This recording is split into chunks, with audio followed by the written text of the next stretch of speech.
Now, working collaboratively with the legislature, we've closed more than $1 billion in budget deficits without raising fees or taxes. Instead, we tightened our belts, got creative, and reduced spending, taking what was an unsustainable path and setting a healthy, responsible course. And working together, we've made investments in school aid and local aid. No longer will Beacon Hill balance its budget on the backs of local communities. That's for the guys upstairs.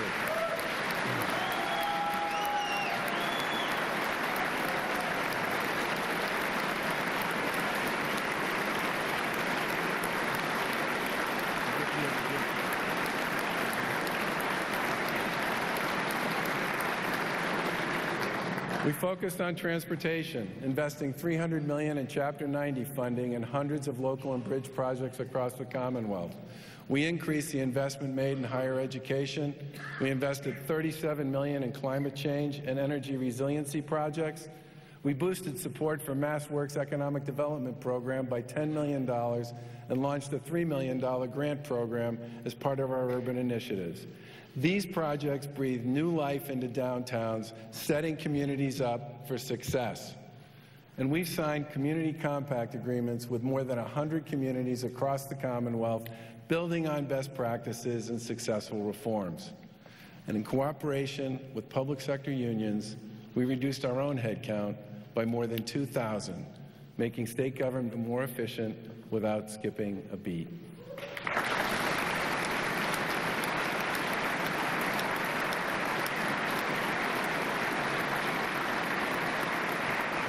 And together, we're poised to make progress on a number of additional issues. The first is energy.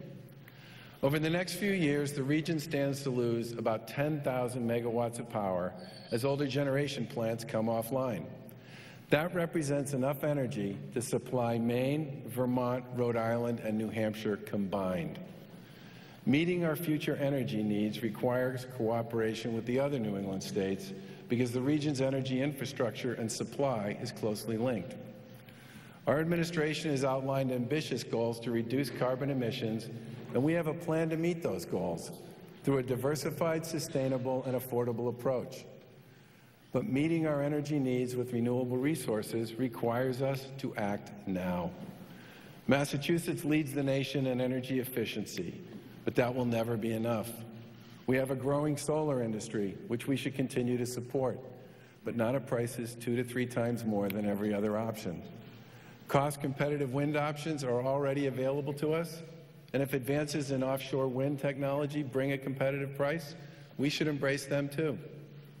But if we're serious about reducing our carbon footprint while maintaining a reliable energy grid and improving our competitive position, then we must significantly increase the supply of clean and affordable hydropower.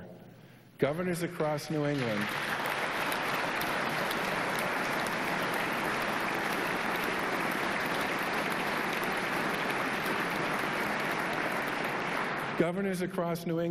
Democrats and Republicans, have made clear to me that they are ready to go.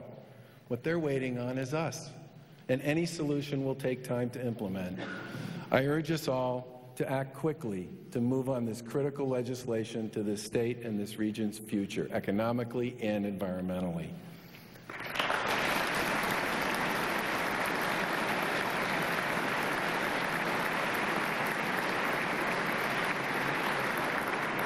Second issue is the epidemic of opioid and heroin abuse, which all of us have talked about before. The statistics are terrifying. 4 people a day are dying in Massachusetts. Prescribers in this state wrote more than 4 million opioid prescriptions for 200 million pain pills in 2014, and these numbers have been climbing for a decade. The rise in opioid and heroin addiction deaths has traveled hand in hand with the rise in growth in prescriptions. This is a real human tragedy. Moms, dads, brothers, sisters, and friends all tell hauntingly similar stories. It starts small. Fill this prescription or try this pill. But once someone gets too close to the flame, everything changes. it becomes the only thing that matters. People under the spell of opioids and heroin will do anything to get their next hit. Families and friendships are torn apart, trust vanishes, patience is overwhelmed, and tragedy is always inches away, and more often than not, it comes to stay, because people die. Now, you all know I'm a healthcare guy, and I'll stand with my former colleagues when their clinical judgment is being improperly maligned. But not this time. Prescribers in Massachusetts and across this country are far too casual about the addictive consequences of these medications. Parents, teachers, and coaches don't know enough about opioids to protect their kids.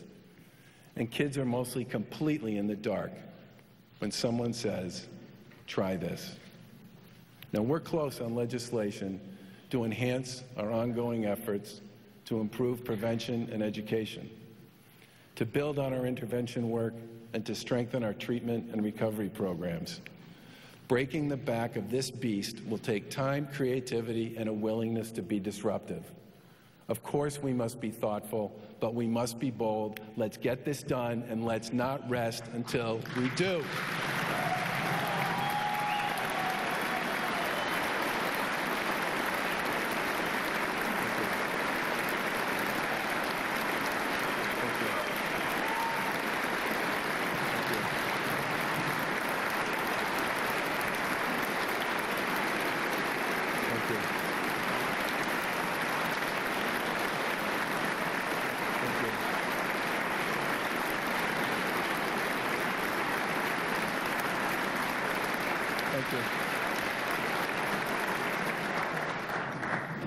I also urge you to be bold on K-12 education. Now, I know for some, expanding the availability of public charter schools is controversial. But giving parents in underperforming school districts more opportunity to choose a better school is nothing less than any of us would demand for our own children. More than 40,000 kids, most from communities of color, are excelling in public charter schools. 37,000 more, mostly the neighbors of those kids, remain on a waiting list. Their parents struggle to understand why they don't deserve the same education their neighbors' kids get.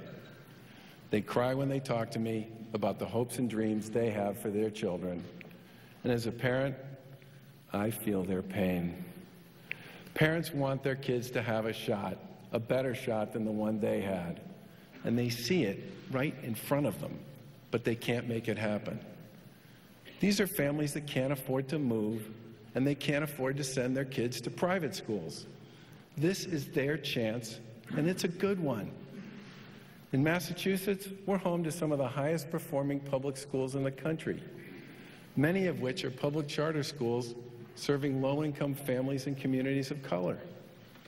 Students attending the Brooke Academy charter schools in Roslindale, Mattapan, and East Boston had higher scores on the English and Math PARCC exams than students in Carlisle, Belmont, Sudbury, Sharon, Concord, Wayland, Weston, and Newton.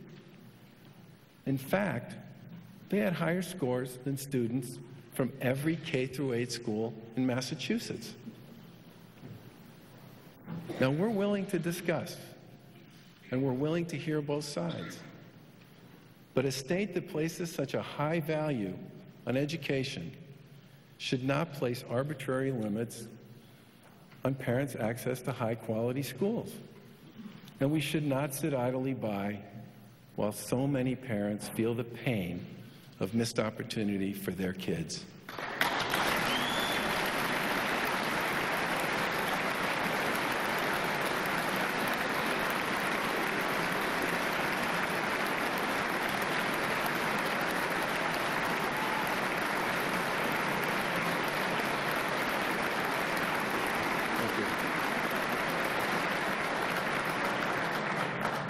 Now, I get that energy, opioids, and education, by Thursday, please, are challenging and complex issues. But I believe we can successfully take them on. Over the past year, we worked together to expand and increased the Earned Income Tax Credit for 400,000 low-income families.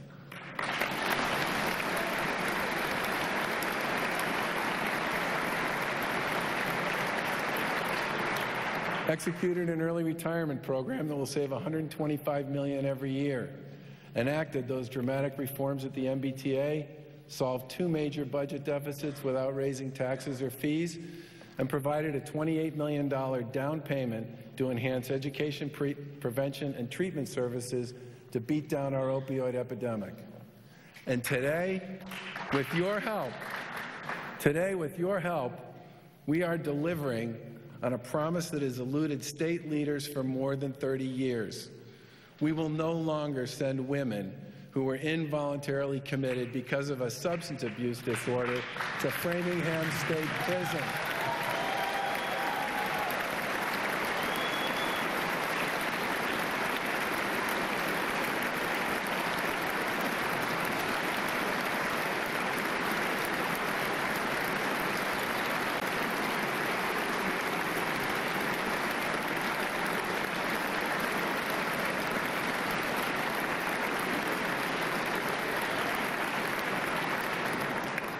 They will access medical care at Shattuck and Taunton State Hospitals. Bravo. And later this month, we'll file a budget for fiscal 2017, and in keeping with previous efforts, it will increase local and education aid, continue our generous support for public transportation, and offer a number of important reforms in the way we operate. It will add money to the stabilization fund, and it won't raise taxes or fees. The people of this state live within their means, and we should too.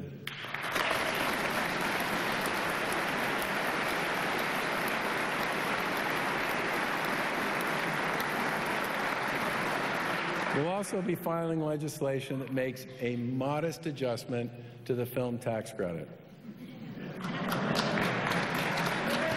We respect the legislature's desire to retain the credit.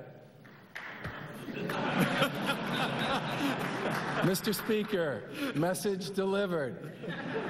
But we believe it would be more cost-effective to return to its original structure, and believe the savings from this adjustment could be directed to creating more affordable housing and an improved tax climate for Massachusetts businesses that sell products and services in other states. Now, in addition, too many jobs, good-paying jobs that people can build a life and a career with, are going unfilled. We all know that.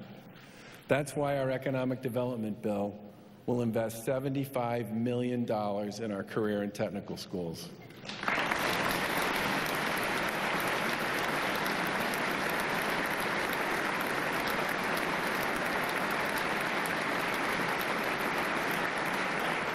Our proposal will make it possible for these schools to build more partnerships with local businesses and higher education institutions, and most important of all, serve more students.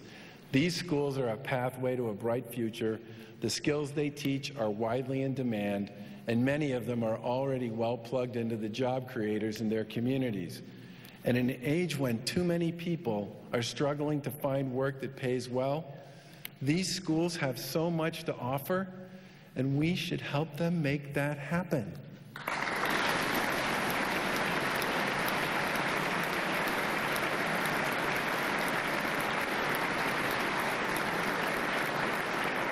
Now, as we end our first term, some have lamented how boring we are. And I must admit, that makes me smile. No fights, no yelling, no partisan scrums. I had a basketball coach in high school who was fond of saying, don't confuse effort with results. Work hard, but work smart. Too often in government, we confuse how much money we spend on something or how much we yell at each other about it with whether or not we're actually achieving any positive results. The guy who became the receiver of the Lawrence school system 4 years ago isn't a big talker, he's a doer. Jeff Riley cut his central office budget by 30% and put the money he saved back into the classroom. He renegotiated collective bargaining agreements to lengthen the school day and focus more on student performance. And he brought charter schools and traditional schools together to focus on the kids. He didn't get more money, he just did the work. It's an amazing story the teachers, the kids, and the entire community are writing in Lawrence. And Jeff, I want to thank you and your team for everything you're doing on behalf of the kids in Lawrence.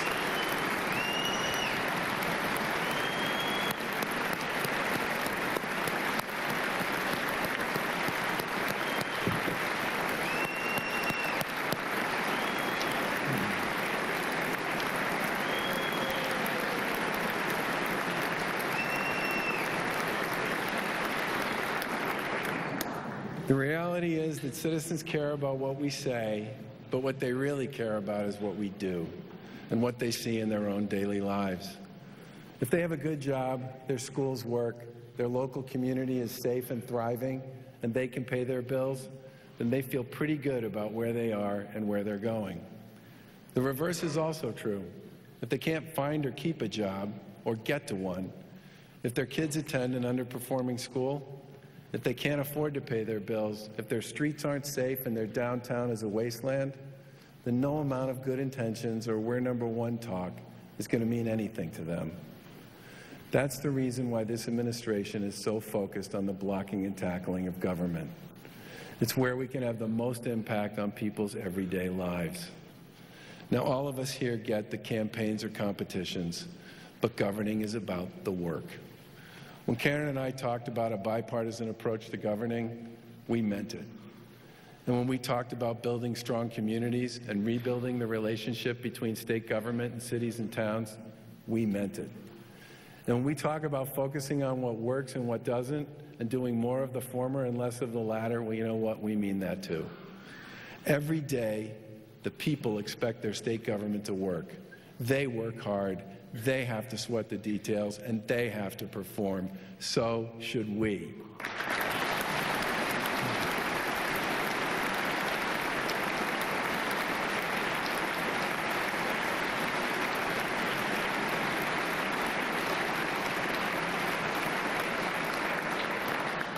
Now, I have a plaque on my desk which contains the piece of scripture that I brought to the interfaith service we held just before we took office.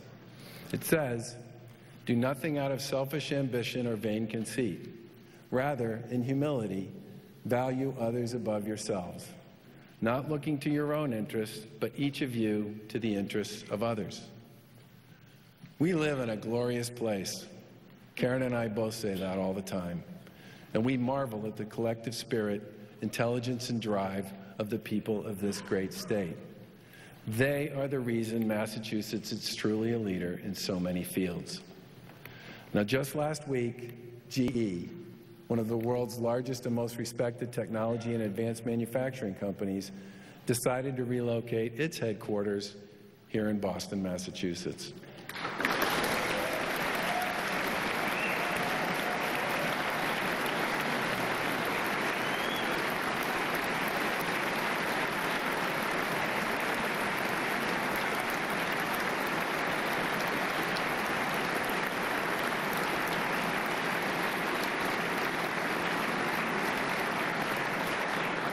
The competition was stiff, and everybody wanted GE as part of their innovation economy, but we were successful for a couple of reasons.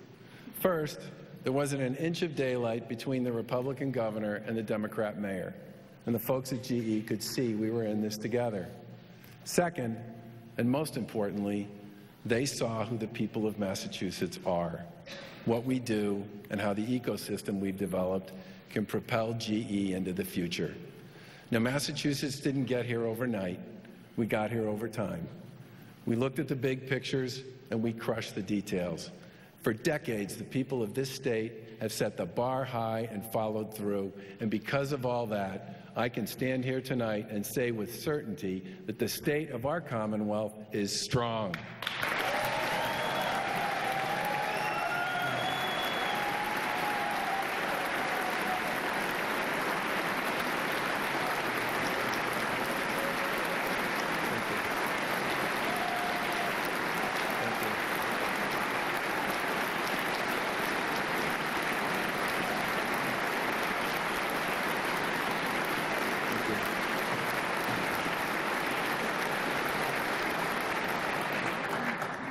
But we still have work to do, and we always will.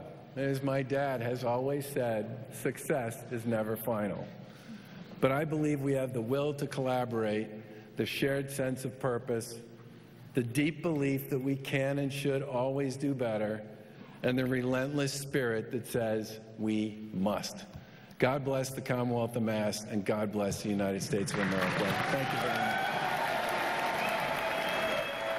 We've been listening to